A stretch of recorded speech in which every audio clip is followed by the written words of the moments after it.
और बड़ी खबर इस वक्त की आपको दे दें, पहले चरण का मतदान शुरू हो चुका है।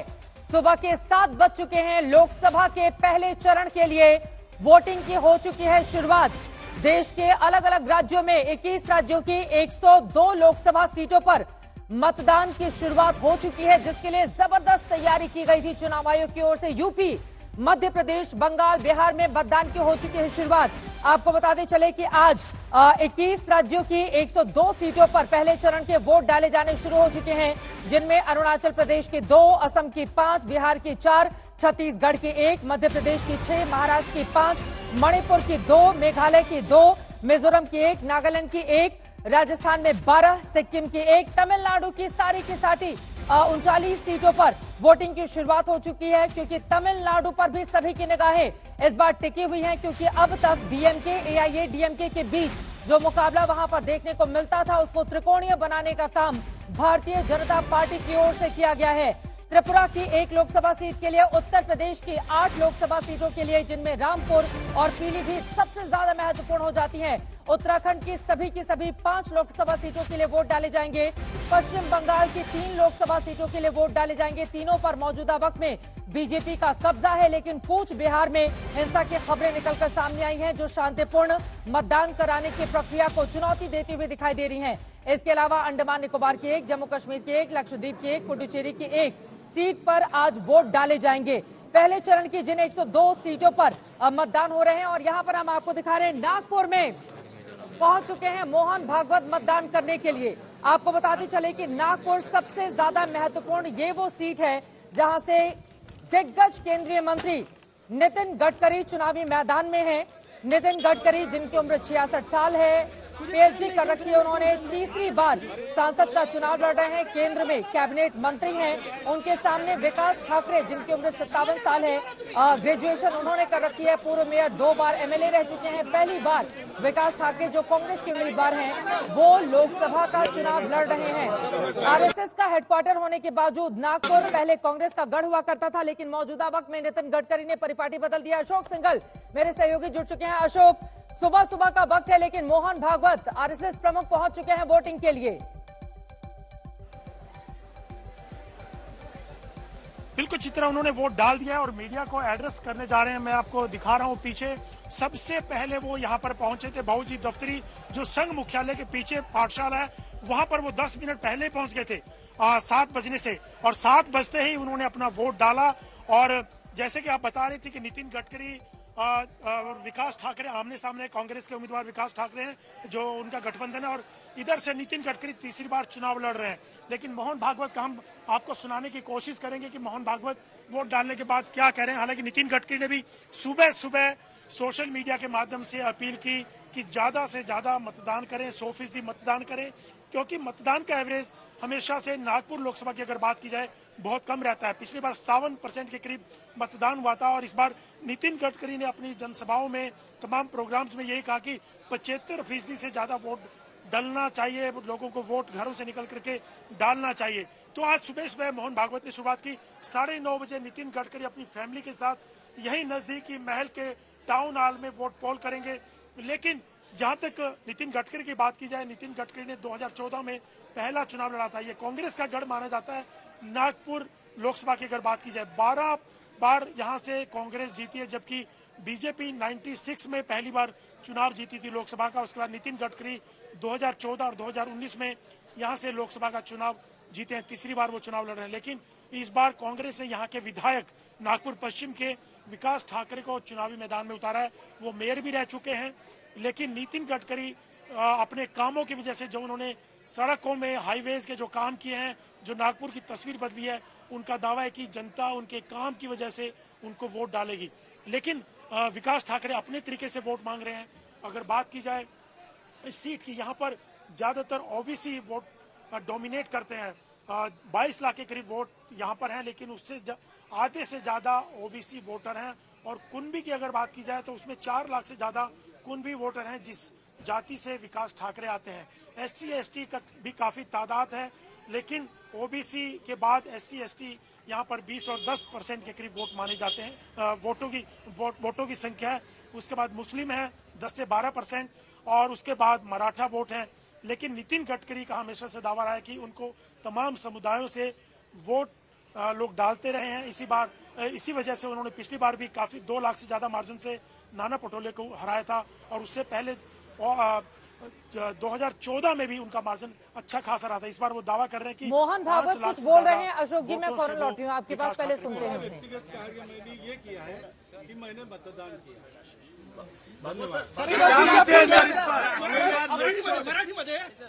मतदान हे आपलं कर्तव्य आहे आणि आपला अधिकार सुद्धा आहे।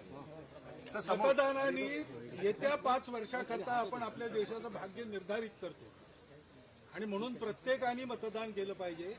100% मतदार मतदानात आले पाहिजे। म्हणून आज पहिलं काम जे मी केलं उठल्यावर ते मी मतदान केले।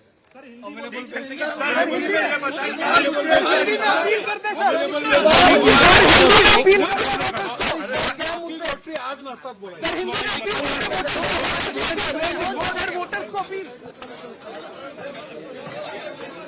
मोहन भागवत को आप सुन रहे थे। 73 साल के मोहन भागवत ने सुबह सुबह सबसे पहले जाकर मतदान किया है और उनकी ओर से यही कहा गया कि आज सबसे पहले मैंने मतदान में हिस्सा लिया है। उसके बाद अपनी बातों को कहते हुए आगे की ओर बढ़ते हुए यकीनन अपनी इन तस्वीरों के जरिए, मतदान के जरिए एक बड़ा संदेश मोहन भागवत की ओर से देने की कोशिश की गई है।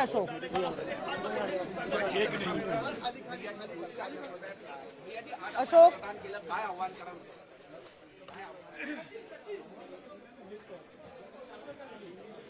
मेरी आवाज अगर अशोक सिंघल आपको मिल रही है, आप जरा दिखाइए माहौल वहां पर, क्योंकि सुबह सुबह मतदान करके एक बड़ा संदेश मोहन भागवत की ओर से दिया गया है। भैया जी जोशी जी से मैंने अभी बात की थी। भैया जी जोशी जी मेरे ठीक बोलिए।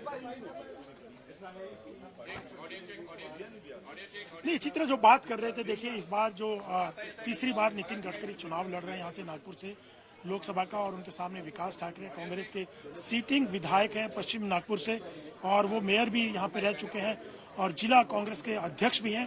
लेकिन नितिन गडकरी ने साफ तौर से वो अपने प्रतिद्वंदी के बारे में कुछ भी जनसभा में नहीं बोल रहे हैं, टारगेट नहीं करते। उनका सिर्फ कहना है कि जनता उनके काम के बूते उनको वोट डालेगी। जब उन्होंने काम किया है नागपुर में पिछले 10 साल में, जो काम किया वो पहले कांग्रेस के 12 बार लोकसभा के यहाँ पे मैं लौट रही हूँ आपके पास। शरद हमारे साथ राजस्थान से जुड़े हुए हैं, जयपुर से। शरद, क्या माहौल है? वोटिंग की शुरुआत हो चुकी है, वहां पर कैसा उत्साह देखने को मिल रहा है जहां पर आपकी मौजूदगी है? शरद,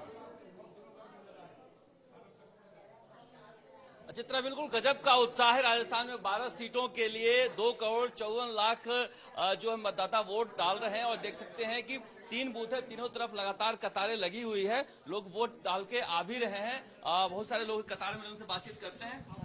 सुबह मैं आप अपनी बात को आगे बढ़ाएगा। 78 साल के पी चिदम्बरम वोट डालने के लिए पहुंचे हुए हैं। इस वक्त हम तस्वीरें आपको दिखा रहे हैं। यकीनन जब बड़े बड़े नेता इस तरह से वोट डालने के लिए सुबह सुबह पहुंचेंगे तो इसका एक अच्छा खासा असर भी देखने को मिलेगा।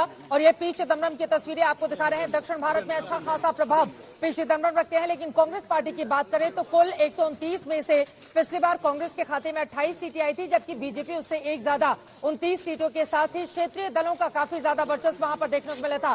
पीलीभीत से लेकिन इस वक्त मौसमी सिंह हमारे साथ जुड़ चुकी है। मौसमी, पीलीभीत में मतदान शुरू हो चुका है, वहां पर क्या माहौल है, कितना उत्साह देखने को मिल रहा है, जरा तस्वीरें दिखाइए। जी बिल्कुल, देखिए पीलीभीत को लेके लगातार चर्चा जोरों पर है। वीवीआईपी सीट है, सबका फोकस जो है वो पीलीभीत पे है और कुछ ही देर में यहाँ पे जितिन प्रसाद बाहर निकलने वाले हैं। हालांकि वो यहाँ के वोटर नहीं है, पर कुछ इस तरह से बाहर निकल के वो जाएंगे, मंदिर जाएंगे, भगवान के दरबार में मत्था टेकेंगे और उसके बाद इलाके का जायजा लेंगे। लेकिन कुल मिला के आप देखें तो पीलीभीत में भी लगातार जो वोट प्रतिशत है वो काफी ज्यादा जो है बीजेपी को मिलता है। 50% के पार जो है चित्रा आंकड़ा जाता है। लगातार काफी बड़े मार्जिन से वरुण गांधी भी यहाँ पे जीतते आए थे। और जिस तरह से प्रधानमंत्री नरेंद्र मोदी, योगी आदित्यनाथ जो है जितिन प्रसाद के साथ खड़े नजर आए, नवरात्र के पहले दिन यहाँ पे रैली प्रधानमंत्री नरेंद्र मोदी ने की थी, तो अपने आप में भी एक बड़ा संदेश जो है पीलीभीत के ग्राउंड जीरो। मैं लौट रही हूँ। शरद हमारे साथ जयपुर से जुड़ चुके हैं। शरद, जरा दिखाइए कितना उत्साह देखने को मिल रहा है अब राजस्थान में। उत्तर प्रदेश से सीधे राजस्थान का क्या हाल बताएंगे आप?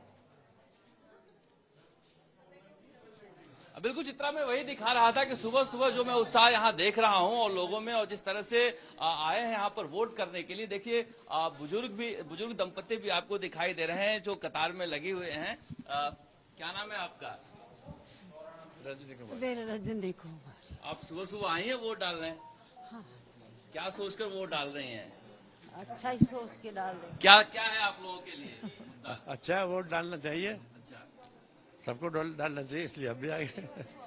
ये मैं आपको बूथ के अंदर एक बार दिखा देता हूँ। देखिए किस तरह से यहाँ पर वोटिंग चल रही है। वोटिंग शुरू हो गई है और लोग एक एक करके अपना वोट डाल रहे हैं, और जो वोट देने जा रहे हैं उनसे भी बातचीत करते हैं।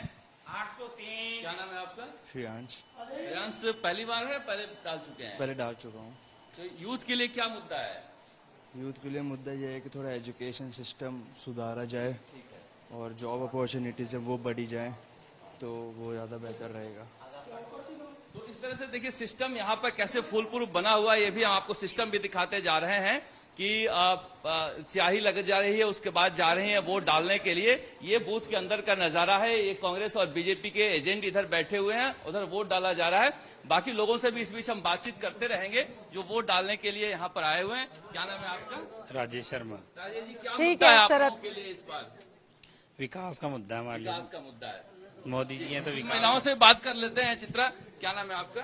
आई एम ज्योति राठौर और मेरे तो मुद्दे लॉ एंड ऑर्डर है सबसे पहले, women empowerment as women security. या सारी महिलाओं के एक जैसे ही हैं। ठीक है, मैं लौट रही हूँ आपके पास। देखिए अब जितिन प्रसाद इस वक्त मौसमी सिंह के साथ है। जितिन, माफ कीजिएगा, मौसमी जितिन प्रसाद पहुंच चुके हैं क्या? जी बिल्कुल, देखिए जितिन प्रसाद हमारे साथ इस खास बातचीत में जुड़ रहे हैं। आज उनके लिए भी एक अग्नि परीक्षा है। जिस तरह से भारतीय जनता पार्टी ने उत्तर प्रदेश से मंत्री हैं और भारतीय जनता पार्टी ने उनको प्रत्याशी बनाया है पीलीभीत से, ये वो वक्त है जितिन जब ये कहा जा रहा है कि पूरा प्रधानमंत्री से लेके योगी आदित्यनाथ आपके लिए लगातार कैंपेन कर रहे हैं, पूरी ताकत बीजेपी की है। लेकिन क्या वरुण फैक्टर बड़ा होगा, ये भी चर्चा में क्या होने वाला है? कोई फैक्टर नहीं है, एक ही फैक्टर है, वो है मोदी फैक्टर। और जो 10 वर्ष का जो उनका कार्यकाल है वो दिख रहा है, जो कार्य हुए हैं, जो योजनाओं का लाभ धरातल पे पहुंचा है, लोगों के जीवन में परिवर्तन आया है, और आने वाले 5 साल में जो नई परिकल्पना प्रधानमंत्री जी के नेतृत्व में सुझाई जा रही भारत के लिए, उसके आधार पर जनता का समर्थन मिल रहा है। पीलीभीत में बीजेपी लगातार जीतती चली आई है। मेनका गांधी, वरुण गांधी लगातार 30 साल से यहाँ पे सांसद रहे हैं। वरुण गांधी एक को बार नहीं आए। जितिन, बार बार आपसे ये सवाल पूछा जाता है कि क्या उनका समर्थन भी नहीं है आपको? ऐसा है, मैंने पहले भी कहा है, हम सब पार्टी के अनुशासित कार्यकर्ता हैं। जो पार्टी नेतृत्व निर्णय लेता है उसका पालन किया जा रहा है। और जहां तक प्रचार का सवाल है, पार्टी की संचालन समिति होती है, उसके आधार पर निश्चित किया जाता है कौन कहां प्रचार करेगा, और जिसकी जहां जरूरत है वहां करते हैं। अखिलेश यादव हो या मायावती, सब यहाँ पे आए हैं। एक तरीके से बीजेपी के लिए भी ये प्रतिष्ठा की लड़ाई बन गई है। आपका जो कैंडिडेचर है काफी देर में अनाउंस किया गया था, क्या वक्त कम रहा या फिर पूरी पारी आप खेल पाए हैं जहां तक कैंपेनिंग की बात है? ऐसा है, ये भारतीय जनता पार्टी है, यहाँ पार्टी का शीर्ष नेतृत्व से लेकर कार्यकर्ता हमेशा जनता के संवाद, सुख दुख का साथी और तैयार रहता है। यहाँ कोई समय की कोई कमी होती नहीं है। यहाँ अगर 15 दिन मिले चुनाव प्रचार के लिए, 15 मिनट भी पर्याप्त है भारतीय जनता पार्टी के लिए। ये विपक्ष हैं और उनके नेता हैं जो अपने एसी कमरों से चुनाव के दौरान बाहर निकलते हैं मंचों पे और भाषण देके चले जाते हैं, जनता उनको नकार देती है। जितिन, आप कांग्रेस से आए और लगातार आप यहाँ पे मंत्री भी बने यूपी में। 8 सीटों पर जो है मतदान है। पिछली बार जो बसपा सपा का गठबंधन है उसने काफी अच्छा किया था। इस बार आपको लगता है कि बीजेपी बेहतर प्रदर्शन कर पाएगी, क्योंकि कहा जाता है कि पश्चिमी उत्तर प्रदेश से ही बयार जो बहती है वो यूपी पे तेजी पकड़ती है? बिल्कुल, पिछली बार जो आप कह रही हैं, जो गठबंधन था सपा बसपा का, उसका ही सुपड़ा साफ हो गया था। इस बार तो दोनों साथ हैं भी नहीं, कहीं दिखाई नहीं देंगे। एक मुद्दा ये भी बनाया जा रहा है कि जितिन प्रसाद बाहरी हैं, जो गंगवार साहब हैं सपा के प्रत्याशी, वो बरेली से आते हैं, पर अखिलेश यादव आके यहाँ पे बोलते हैं कि जितिन प्रसाद बाहरी। अब वो क्या बोलते हैं मुझे मालूम नहीं, उनको भौगोलिक स्थिति का पता नहीं है, क्योंकि जहाँ पे हमारी खेती है वहां पे वो आके बोल रहे हैं कि हम भारी हैं, तो उनको ज्यादा अंदाजा नहीं होगा मुझे लगता है, क्योंकि वो ज्यादा भ्रमण करते नहीं धरातल पे। बात सिर्फ इतनी है कि जनता का मुद्दा विहीन है, उसके पास कोई मुद्दा नहीं है, कोई पॉलिसी नहीं, कोई प्रोग्राम नहीं, जनता के लिए कोई आगे की योजना नहीं है। तो यही बातें करते हैं और भारतीय जनता पार्टी काम के आधार पे और आगे अपने विचारों के और प्लान के आधार पे काम कर रही है। मेरा सवाल है कि समाजवादी पार्टी जितिन जो है यहाँ पे निकलते हुए मंदिर जाएंगे और उसके बाद जो है आगे जायजा मेरी सहयोगी जानकारी देती हुई। ठीक है, मैं लौटी हूँ आपके पास। महत्वपूर्ण है, पिछले 7 बार से वहां पर या तो मेनका गांधी या फिर वरुण गांधी जीत रहे हैं, लेकिन इस बार बीजेपी ने अपना चेहरा बदल दिया है। 59% वोट पिछली बार बीजेपी को 2019 में वरुण गांधी के चेहरे पर प्राप्त हुए थे। इस बार की परिस्थिति जितिन के चेहरे पर क्या रहती है, देखना महत्वपूर्ण रहेगा।